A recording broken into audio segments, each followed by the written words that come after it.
The offense struggles again at Patriots training camp, but there were some silver linings among rookies Drake Maye, Joe Milton, Javon Baker, and Jalen Polk. So why don't we instill some optimism here on Patscast?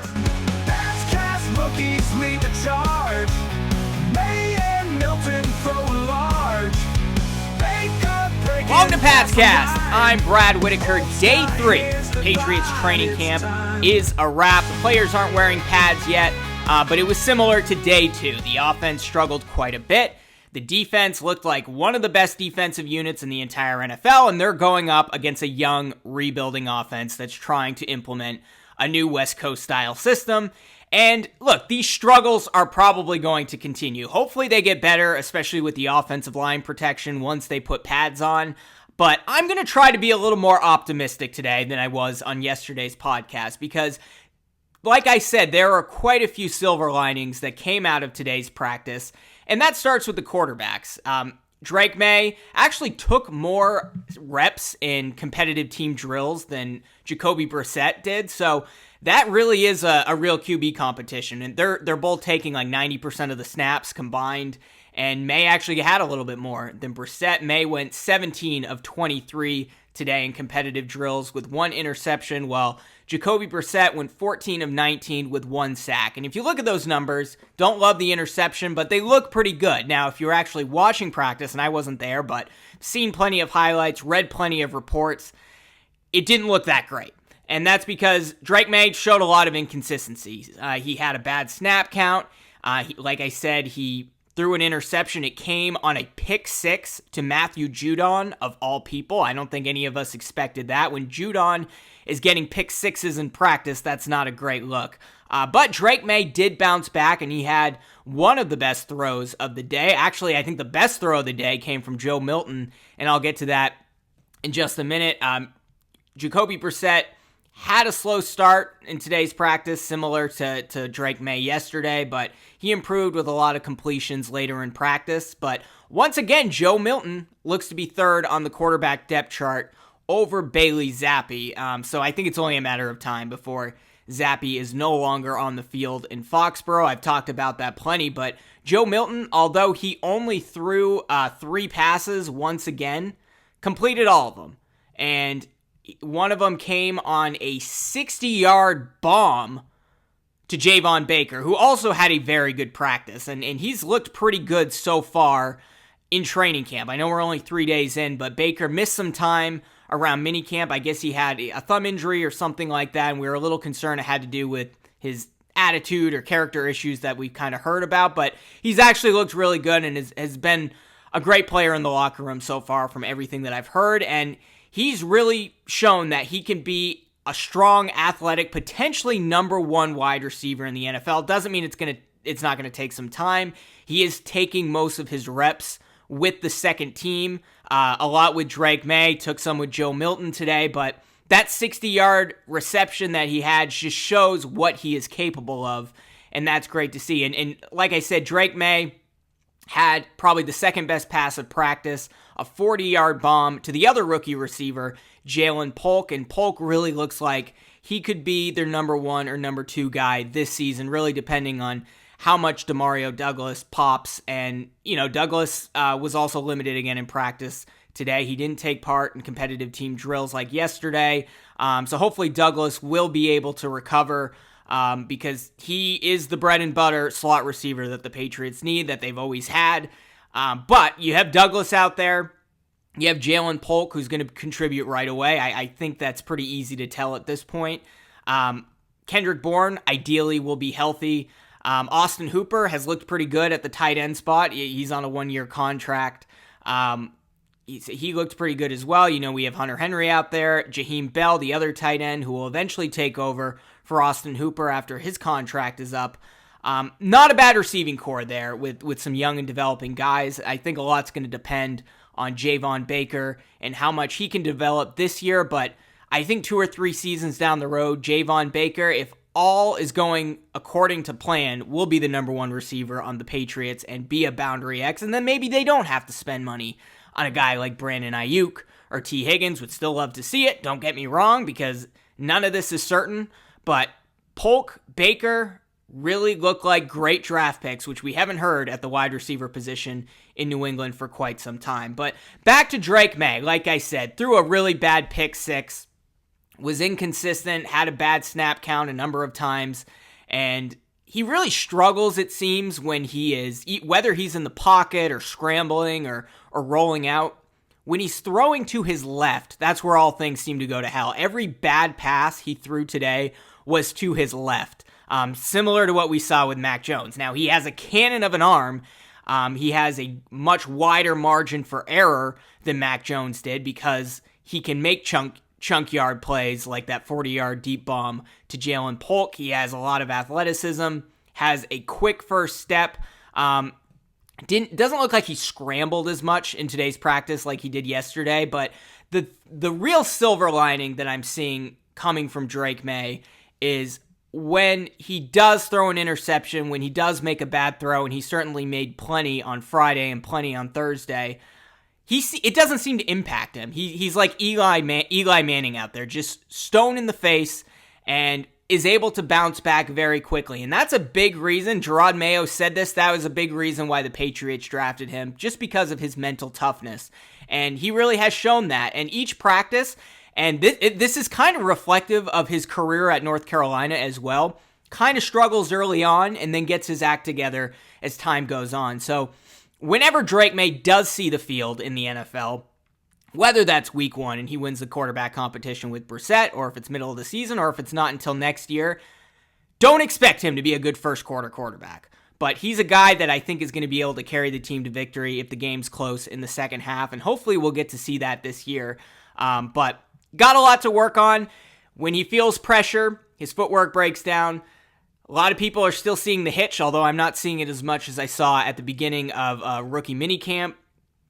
Making bad throws to his left, and, obviously still struggling with the offensive line with the snap count. It's hard to tell how much of that is really his fault, but there's a lot that's going to need to be resolved there. But like I've said many times on this podcast, and I think this will be a common theme going forward, the Patriots' red flags are not the quarterback position. It's not Jacoby Brissett or Drake Maye or Joe Milton, who looks like he's going to be the third string guy in the backup of the future. It's not those guys. It's not the receiving core, the lack of a number one wide receiver. It's not the tight ends, and it's certainly not the defense. It is the offensive line. And once again, the Patriots shuffled players around like crazy on day 3 of training camp. A good thing that we saw, which instills a little bit of hope for the future, is Caden Wallace started at left tackle with the number one team at Friday's practice. And Chuks Okorafor, who's we all expect to be the starting left tackle, he was moved to right tackle, and he actually struggled quite a bit today at the right spot where he played at Pittsburgh last year. Caden Wallace, we know he moved from right tackle to left tackle, spent his entire career at Penn State playing right tackle. But good to see Wallace out there. I think at this point, we all expected Michael Onwenu to be the starting right tackle, and he prepared in the offseason as if he will be the right tackle going forward. I think it's pretty solidified that he's going to be at right guard. I think it's going to go, until Cole Strange is back at least, Sidy Sow at left guard, David Andrews at center, Michael Onwenu at right guard. And then they're still figuring out the tackle positions, which is not the situation you want to be in. And is also probably a reason why the Patriots are not going to rush Drake Maye, because if both tackle spots are a liability, then you're in a lot of trouble. I don't necessarily agree with it. I still would rather have Michael Onwenu at right tackle, and maybe that's ultimately what they will do, because they do have some depth at the guard position, but right now they're very banged up there. And it doesn't look like Layden Robinson, the guard they drafted, is ready. Cole Strange, we don't know when he's going to be back out there, if he's ever going to be back out there in a Patriots uniform. So ideally, when Cole Strange is back, then you put him back at left guard. You have David Andrews at center, and you kick Sidy Sow to right guard, and then Michael Onwenu can start at right tackle, and then you have the best player available, whether that's Caden Wallace, Okorafor, Calvin Anderson, or God forbid, Vidarian Lowe. Then you have them start at left tackle. I think that is kind of the plan going forward if I had to make a prediction right now. But until Cole Strange is ready, if that ever happens, it looks like those 3 spots are fairly solidified City So at left guard, David Andrews at center, and Michael Wenu at right guard. And if David Andrews goes down, that's also a real concern because they're testing a lot of guys like Antonio Maffei, Nick Leverett at the center spot, and they have really struggled. We haven't seen Jake Andrews out there. He's kind of the backup at that role, at least I thought heading into the season, so maybe that will make up for it if David Andrews goes down. But, man, this offensive line, it's a lot of work, and I think this is a 2-year plan for them. I think the Patriots probably are going to struggle this year because they don't have the protection for Brissett and Maye, and they're going to have to address left tackle or right tackle, wherever, with their first-round pick next season, and then hopefully that improves things a little bit. But right now,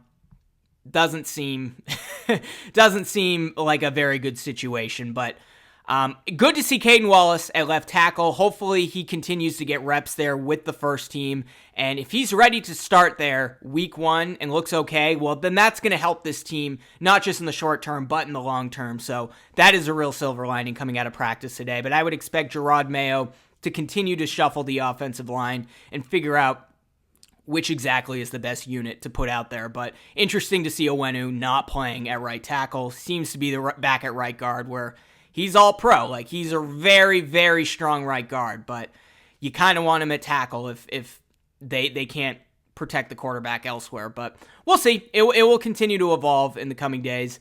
Some other things to note. Ramondre Stevenson continues to improve as a pass-catching back, but did struggle on the ground. A lot of that doesn't have to do with him. A lot of that has to do with the West Coast offense, the wide zone scheme that they're running with the offensive line, and their inability to be on the same page and provide the running backs with the proper lanes to choose from. So hopefully that will continue to improve. Kevin Harris had a very good practice. He ripped really the only long run of the day. He looks like he'll probably be the third string running back. Probably not going to get a ton of reps because they have Antonio Gibson. He'll be a third down back, and then Ramondre is basically your every down back except for when you're at third and long or something like that. But Kevin Harris will be there to fill in between.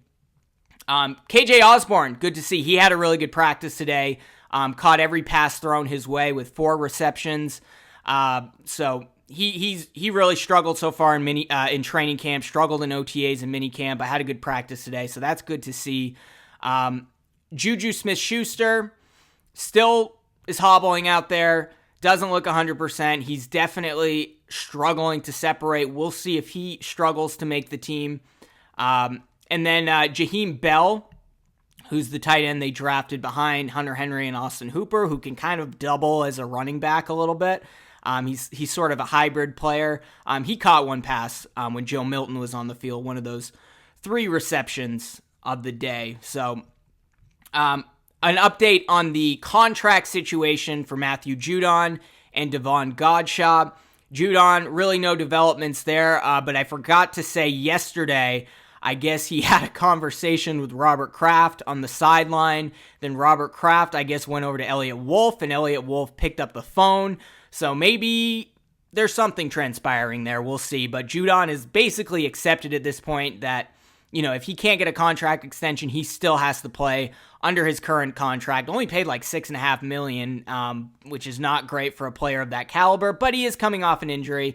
He is a veteran. He's looking for, I think, a 3rd contract or maybe a 4th contract at this point. So you understand why the Patriots are hesitant to give him a contract extension, and they can always extend him next offseason. He continues to be a good teammate, playing catch with the fans, doing everything he can. Had a pick 6 against Drake May today. So Matthew Judon really being a class act about it, even though in his press conference yesterday, he was very transparent about how he's upset with his contract situation, but didn't really raise any red flags. Like, I don't think Bill Belichick would have been happy with it, but he handled that probably the best way he possibly could have. So kudos to Matt Judon. We know he's upset, but he's continuing to go out there and be the solid, strong defensive player that he's always been. I can't necessarily say the same about Devon Godshaw. So I guess Devon Godshaw was not holding in at yesterday's practice where he didn't participate.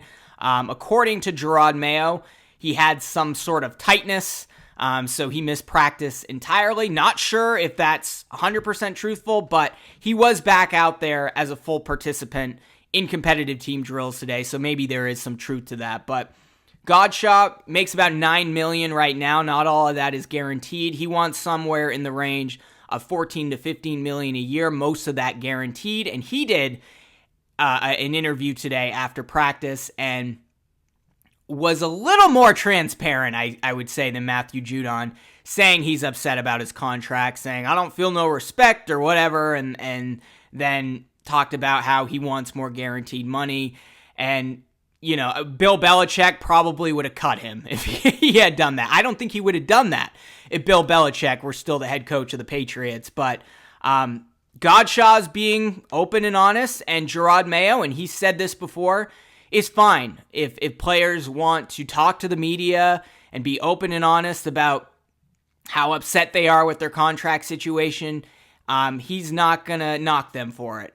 So that's a little bit different from what we've seen with Bill Belichick. Now, when we get into the season and the Patriots have won 2 games after week 10 and players are starting to get upset and talk to the media, we'll see if his attitude changes a little bit, Gerard Mayo there. But it's a different regime and a different NFL now, and players are much more vocal, and they all have social media accounts, and Gerard Mayo is going to allow his players to do things like that, and that's certainly different. We'll see how it plays out, for better or worse, but Godshaw's asking for a lot, right? Like, he's been in the league for a little while. I think he's looking for a 3rd or 4th contract, similar to Judon. Plays a little over half of the plays, so $9 million kind of seems appropriate for a player like that, but he is a great run stopper when he's on the field. Really does what you ask him to do. If they expect to play him more than that, like 70% of the time, then yeah, perhaps he is worthy of a contract extension at $14 to $15 million a pop. But I would be more hesitant to give Godshaw that money than I would Matthew Judon at this point. But either way, the Patriots could afford to do it. They can afford to give Judon a contract extension as well as Devon Godshaw and still have money to spend for a wide receiver like Brandon Ayuk that they could pay $30+ million a year and still have some cap space left over. The Patriots can do all that right now, but if Judon's not on the field, if Godshaw's not on the field, that is still a very good NFL defense. So you understand why Elliott Wolf is not extending those guys like he did some of the younger defensive and offensive players in the early part of the offseason. So it's a bit of a different situation. It's not apples to apples between a guy like Christian Barmore, who's much younger than Matthew Judon, and Devon Godshaw. And that's the reason those guys haven't received contract extensions. But we'll see. I think Judon might get it, or they'll extend him like a year and then move money forward, and then we're back in this situation next offseason. I think that's probably the happy medium. But I don't know. We'll see how it plays out. Either way, defense is going to be fine, and both of those guys seem like they're going to be on the field. Other things coming out of practice, Chad Ryland hit all 4 of his field goal attempts and then started kicking balls into the stands and up the hill that the players run at, not near the uprights. That was kind of a strange situation, but Chad Ryland, we haven't really talked about a lot on this podcast. He's competing with a guy named Joey Sly for the kicker job. We know Ryland's got the foot. It'd be great if it works out, but he just was not consistent last year. So that's going to be something to monitor going forward. At this point, I would say they're probably going to still give Chad Ryland the job, but he struggles again this season. Patriots shouldn't be afraid to cut him in the middle of the year or something like that. Like, bring someone in and then draft a kicker next year, because so far it really hasn't been working out. But overall, he did have a good practice today, so hopefully he can continue to improve that way. But Patriots have an off day tomorrow. They will be back with another practice Sunday at 11 a.m. Eastern without pads, and then they will have their first padded practice this coming Monday. So that's when things get real, and that's when we'll have a better understanding of how the offensive line looks. We still haven't seen any of these receivers and Drake Maye out there with pads yet, so that's going to be an interesting tell on just how good this offense is. But the defense is going to look better than the offense. Through training camp, through the preseason, we need to accept that. We just need the offense to continue to improve. And it was not a great practice today, But Drake Maye, when he struggled, he bounced back, and he throws checkdowns often after a bad play and works his way back into it, which is what you want to see. That's what veteran quarterbacks do. So I'm not really that worried about him. As long as it's not going to be a linear improvement, but as long as the broader trend is he continues to get better, he could still win the starting job. And it's not like Jacoby Brissett isn't struggling himself. He looks more polished out there, but he's getting rushed. He doesn't have a lot of protection. So he's struggling in similar ways to Drake Maye, so it still very much is an open competition and probably will remain so through the preseason. And we'll be here at Pat's Cast to cover it. I'm not sure we'll be back with a podcast on Sunday unless there's any significant breaking news, but we'll certainly be back on Monday to talk about the first Patriots padded practice of the year. You're not going to want to miss it. Be sure to subscribe to Pat's Cast, like this video, hit that notification bell, or subscribe if you're listening on Apple Podcasts or Spotify, and we'll see you next week. Sweat and burn on the gridiron grind.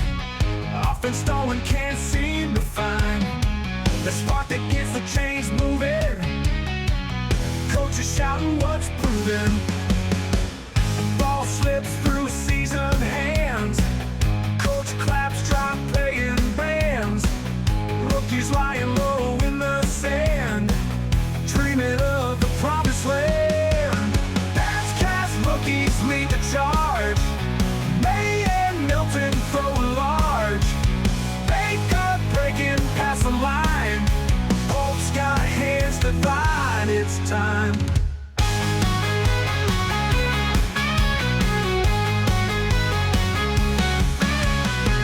Training camp battles, blood and tears. Struggling offense face their fears. Every snap feels like a test. Gotta prove that they're the best. Drake Maye swinging on so smooth. Milton grinding, nothing to lose. Baker sprinting fast and swift. Pope's hands got the perfect lift. That's cast rookies lead the charge. Maye and Milton throw large. Baker breaking past the line. Pope's got hands to find. It's time.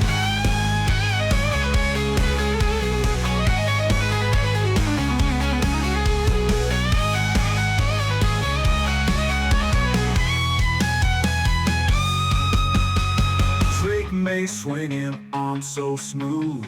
Milton grinding, nothing to lose. Baker sprinting fast and swift. Pope's hands got the perfect lift.